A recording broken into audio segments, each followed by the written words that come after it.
Hi, I'm Jim Prues, and you're not. Count your blessings.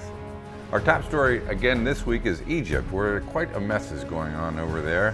Duly elected President Mohamed Morsi was removed last week by the military after millions protested the poor job Morsi was doing as president. He upset a lot of the citizenry when he created a new constitution that strongly favored Muslim ideas and ideals a couple of years ago.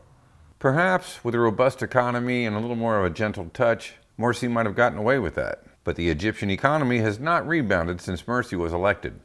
Complicating this mess, the U.S. doesn't want to call this a military coup, even though it is one, as that term threatens the $1.3 billion in annual aid the U.S. provides to Egypt.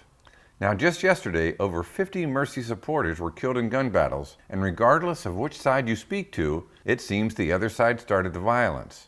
It's a potentially intractable situation, as religious and tribal differences remain at the center of the conflict.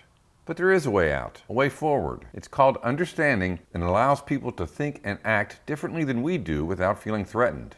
It is only when the Egyptian people choose understanding and commit to nonviolence that they will find a way forward and out of this rather ugly situation.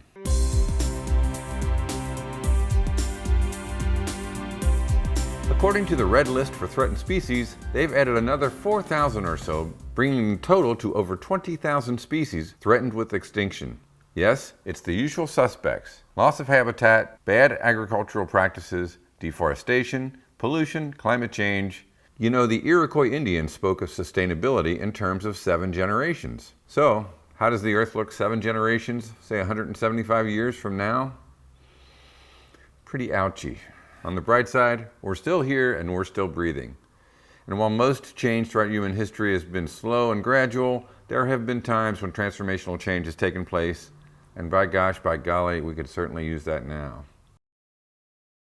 Monsanto's profits were off 3%, and the megacorp blames the losses on drought, which is impacting several farming regions on the planet. Last year's early spring brought an abundant harvest, which Monsanto was happy to take credit for. Now, of course, it's nature's fault. The bloom may be falling off the rose for Monsanto, if you will, as more and more people learn about the horrific practices at the nature of their business model. People are learning just how destructive Monsanto's products are to our health and the environment. It's also getting more scrutiny because of Europe, where GM agriculture has been banned. Contrary to Monsanto's claims, the research now indicates that their GM crapo doesn't increase yields or do much of anything else they claim.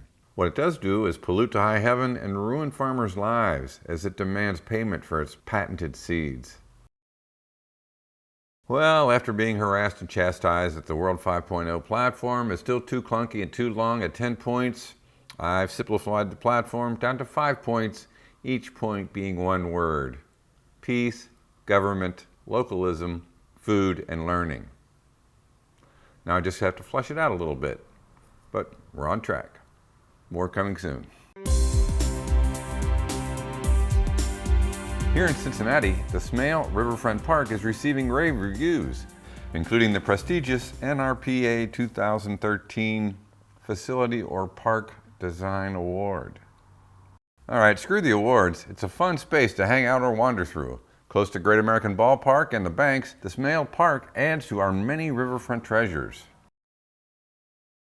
Finally, Saturday, July 20th is the date of Urban Green's first ever farm party. It's going to be held at Turpin Farm in Newtown and will run from early afternoon until well after dark and feature local musicians and, more importantly, local food. For $25, you'll get an awesome meal of organic local food, including local meats and treats, and you'll be supporting our efforts to make Turpin Farm a community farm, a place for all things food. Again, our culture has us so distracted we forget about the importance of what we put into our bodies, even though the effects of it are disgustingly clear. We must get back to nature. Why? Because we are nature. We are animals. We're biological beings. We live, we breathe. Awesome.